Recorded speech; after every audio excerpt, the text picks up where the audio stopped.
Student, अब हम hybridisation techniques ओकरा में कैसे करते हैं वो इस वीडियो में मैं आपको दिखाने जा रही हूँ। जो ओकरा है उसको अभी मैं आपको फ्लोरल बायोलॉजी में भी बताई हूँ। इसको दूसरी भाषा में लेडी फिंगर के नाम से भी यह ओकरा को जाना जाता है, जिससे हम लेडी फिंगर भी कहते हैं। इसमें जो क्रोमोसोम की संख्या होती है वो 2n=130 होती है। बोटेनिकल नेम जो इसका है अवेल मस्कस एस्कुलेंटस है। इसमें जीनस जो है अवेल मस्कस है और स्पीसीज जो होती है वो एस्कुलेंटस है। इसका जो प्लांट्स होता है वो 1 से 2 मीटर की लंबाई का होता है। इसमें जो लीफ होती है वो लीफ ब्लेड कटावदार लीफ इसमें होती है। इसका जो फ्लावर होता है एपिकैलिक्स देन एंड्रोशियम गायनेशियम, ये सारी चीज़ इसमें प्रेजेंस होती है। इसके बाद देखना है कि ये क्यों करते हैं, ब्रीडिंग इसमें क्यों कर रहे हैं ओकरा में। किसी भी क्रॉप को इम्प्रूव करने के लिए हम ब्रीडिंग करते हैं। अब ब्रीडिंग की डेफिनेशन क्या है प्लांट ब्रीडिंग की? ये कला और विज्ञान है जिसके अंतर्गत हम पौधों के आनुवंशिकता के गुणों में सुधार करते हैं, उसे हम प्लांट ब्रीडिंग कहते हैं। तो हम इसके ओकरा का जो प्लांट लिया है उसके हम ओकरा में क्या चेंजेस ला रहे हैं, उसमें कुछ ना कुछ इम्प्रूव करने के लिए कर रहे हैं। इसके बाद हम कैसे करते हैं, फ्लावर्स के हमको ऑर्गन्स पता होने चाहिए पहले तो ये फ्लावर्स का आप देख रहे हैं पेडिंकल नीचे था और ये एपिकैलिक्स है। ये जो रेड कलर पतला पतला इस लीफ जो दिख रही है एकदम, इसे हम एपिकैलिक्स कहते हैं। सिंगल होता है, एपिकैलिक्स की संख्या 10 होती है। इसके बाद है करोला जो येलो कलर का है, जिसे हम पेटल्स भी कहते हैं। स्टिग्मा, स्टाइल एंड नीचे ओवरी होती है। ये फ्लावर्स के 4 पार्ट्स होते हैं। अब ये एंड्रोशियम पार्ट्स को, जो गायनेशियम पार्ट्स जो है उस गायनेशियम पार्ट्स को अलग कर दिया है। देखिए नीचे जो है पेडंकल है जो इसे फ्रूट स्टॉक होता है। ये जो ग्रीन कलर है वो ओवरी है, ये स्टिग्मा था डीप रेड कलर। इसके बाद आप देखिए ये एंड्रोशियम पार्ट्स को रिमूव कर रहे हैं। एंड्रोशियम पार्ट्स को रिमूव किया और इसमें स्टेमिन जो है एंथर प्लस फ्लामेंट और इसका जो फ्लामेंट होता है बहुत स्मॉल साइज का होता है। अब करोला पर आइए, करोला में जो नीचे डीप रेड कलर होता है उसे हम क्या कहते हैं, क्रिम्सन स्पॉट। और जो ऊपर पर येलो कलर जो है उसे हम क्या कह रहे हैं, वहाँ पर लिम्ब होता है, नीचे क्ले होता है जिसे हम क्रिम्सन स्पॉट कहते हैं। ये फ्रूट दिख रहा है, ये इस फ्रूट में जो फर्टिलाइजेशन प्रोसेस कंप्लीट हो गया है तो ये कंप्लीट फ्रूट तैयार हो रहा है। ये इसका मैच्योर फ्रूट लिया गया है। इसमें एपिकैलिक्स पेडिंकल देन जो फ्रूट का साइज है इसमें दिखाया है। फ्रूट में जो ओवरी होती है, ये इसका जो ओवरी है वो पेंटाकार्पलरी ओवरी प्रेजेंस होती है। इसमें देखोगे अंदर 5 सीड बनते हैं। उसमें अंदर जो लोक्यूल्स होते हैं, प्रत्येक लोक्यूल्स में सिंगल सीड होता है। अब जो पेंटाकार्पलरी के कारण जो इसमें जो धागा रहते हैं साइड में वो 5 ही होंगे और उसमें आप देखोगे कि वो सिंगल एक उसके बीच में एक सिंगल लोक्यूल्स होता है, वहाँ पर एक सीड सेट होता है ओवरी का। इसका जो हम दिखाए थे वो क्या था, TS काटे थे। अब इसका फ्लावर्स में आइए। फ्लावर्स में हम देख रहे हैं कि ये जो स्टिग्मा है डीप रेड कलर है और इसका जो एंथर दिख रहा है येलो कलर के हैं। आप देख रहे हैं ये हाथ से मैं निकाल के मैंने दिखा रही हूँ, एकदम मैच्योर एंथर है। पॉलिन ग्रेन निकल रहा है, इसमें एकदम डस्ट हो रहा है तो ये एंथर निकाल दिया। इसके बाद ये जो डीप पर्पल कलर दिख रहे हैं वो क्या है, स्टिग्मा। स्टिग्मा इसके बाद नीचे रहता है ओवरी।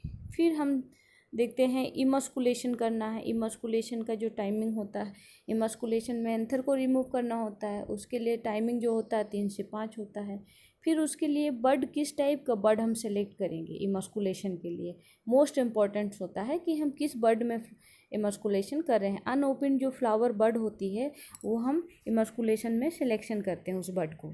इसके बाद क्या तो वो इवनिंग में 3 से 5 कर किया जाता है। उस समय स्टिग्मा जो होती है वो रिसेप्टिव नहीं होती है और एंथर भी एक्टिव नहीं होते हैं।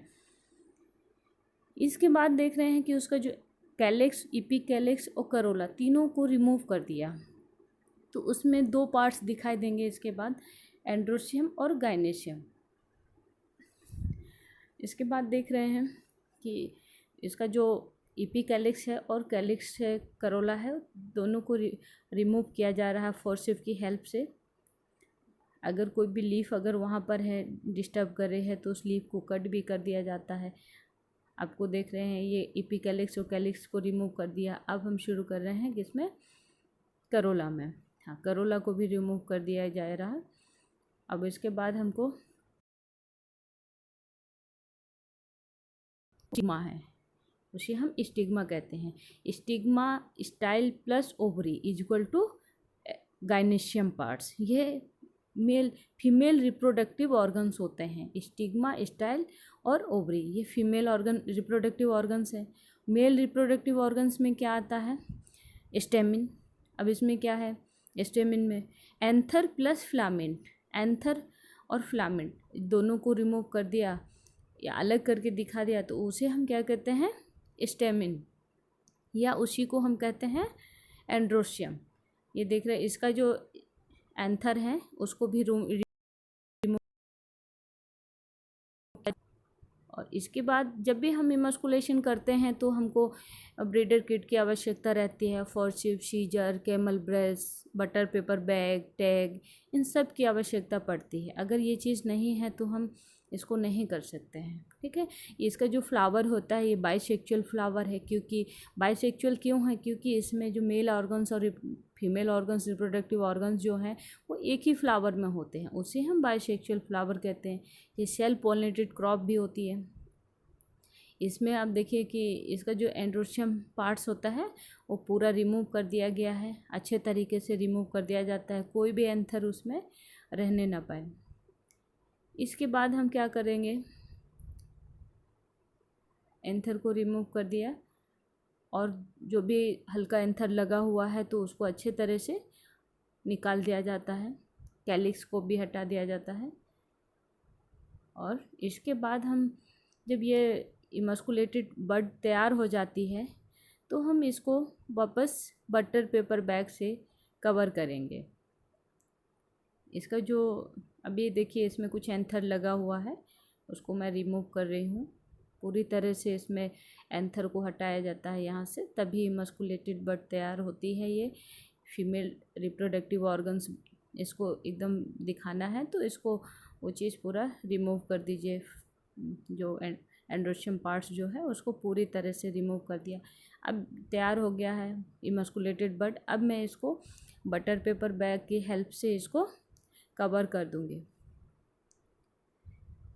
बटर पेपर निकाला और इसको वापस बटर पेपर बैग और क्लिप्स की हेल्प से इसको वापस कवर कर दिया, ये जिससे कोई भी इंसेक्ट या किसी भी तरह से कि जैसे हवा के द्वारा भी कोई पॉलन ग्रेन कहीं से उसमें स्टिग्मा पे टच ना होने पाए, इसके लिए बटर पेपर बैग से हम कवर करते हैं।